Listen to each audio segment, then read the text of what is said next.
বিশ্বের চোখ লেবাননে।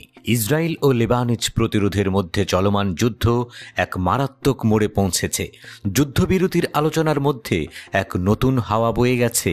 এবার লেবানিজ যোদ্ধাদের মহাশ্রয় ইরান তার প্রক্সিকে কঠোর নির্দেশ পাঠিয়েছে। কি আছে সেখানে?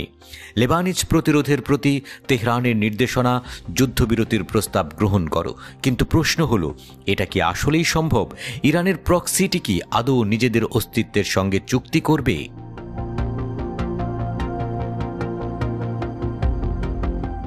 যুক্তরাজ্য ভিত্তিক আশারকাল আওসাদ পত্রিকার রিপোর্টে দাবি করা হয়েছে, ইরান তাদের লেবানন ভিত্তিক মিত্রকে একটি গুরুত্বপূর্ণ নির্দেশনা দিয়েছে ইসরায়েলের সঙ্গে চলমান যুদ্ধ বন্ধ করতে এবং মার্কিন প্রস্তাবিত যুদ্ধবিরতি মেনে নিতে। তবে হঠাৎ কেন তেহরানের এমন সিদ্ধান্ত? নাকি ইসরায়েলকে বিভ্রান্ত করে এটা ইরানের নয়া চাল?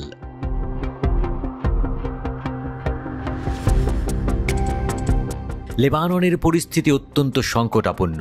ইসরায়েলি আগ্রাসনে সীমান্তের কাছে বেসামরিক প্রাণহানির সংখ্যা বাড়ছে। পুরো দেশ ধ্বংসের দ্বার প্রান্তে চলে এসেছে। লেবাননের পার্লামেন্ট স্পিকার নবিহ বেরির সহকারী আল হাসান খলিল এই যুদ্ধবিরতির প্রতি তাদের ইতিবাচক প্রতিক্রিয়া নিশ্চিত করেছেন। তিনি বলেন, লেবানন ইতিমধ্যেই মার্কিন রাষ্ট্রদূতের কাছে লিখিতভাবে তাদের প্রতিক্রিয়া জানিয়েছে। তাহলে কি এই যুদ্ধবিরতি প্রকৃতপক্ষেই সম্ভাব্য?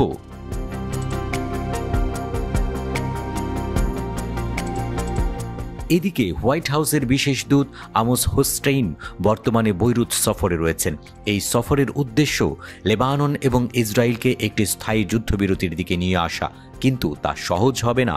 এখনও কিছু বিষয়ের সমাধান বাকি রয়েছে, যেমন সীমান্তের নিরাপত্তা এবং লেবানিজ যোদ্ধাদের অস্ত্র সরবরাহের পথ বন্ধ করা। ইসরায়েল কি এই প্রস্তাব মেনে নেবে?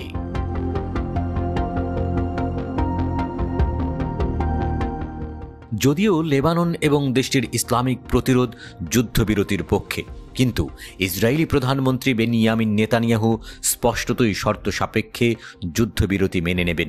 তিনি 3টি শর্ত দিয়েছেন। প্রথমত, প্রতিরোধ যোদ্ধাদের লেবাননের উত্তর সীমান্ত থেকে সরে যেতে হবে। দ্বিতীয়ত, সিরিয়া থেকে অস্ত্রের প্রবাহ বন্ধ করতে হবে।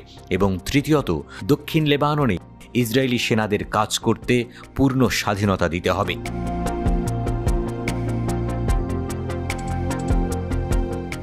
তবে নেতানিয়াহুর এই শর্তগুলোকে বাড়াবাড়ি হিসেবে মনে করা হচ্ছে, কারণ এটা শুধুমাত্র লেবানিজ প্রতিরোধের অস্তিত্বের উপর বড় আঘাত নয়, বরং ইরানকে তাদের প্রভাব থেকে মুক্ত করার পরিকল্পনাও হতে পারে।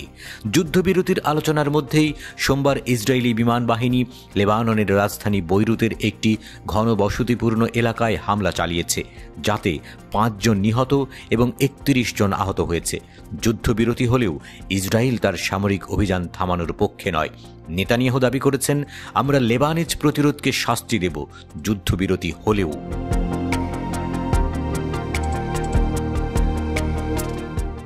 তবে প্রশ্ন, লেবাননের প্রতিরোধ যোদ্ধারা কি তাদের অবস্থান বদলাবে? এই পরিস্থিতির মধ্যে হিজবুল্লাহ তার প্রতিক্রিয়া জানাতে শুরু করেছে। লেবানন থেকে ইসরায়েলে প্রায় 100টি ক্ষেপণাস্ত্র নিক্ষেপ করা হয়েছে, যার ফলে ইসরায়েলের উত্তরাঞ্চলে কয়েকজন নিহত হয়েছে এবং রাজধানী তেল আবিবে ব্যাপক ক্ষয়ক্ষতি হয়েছে। এটা কি যুদ্ধবিরতির শর্তের প্রতি ইরানের প্রক্সিটির অসন্তোষের প্রমাণ?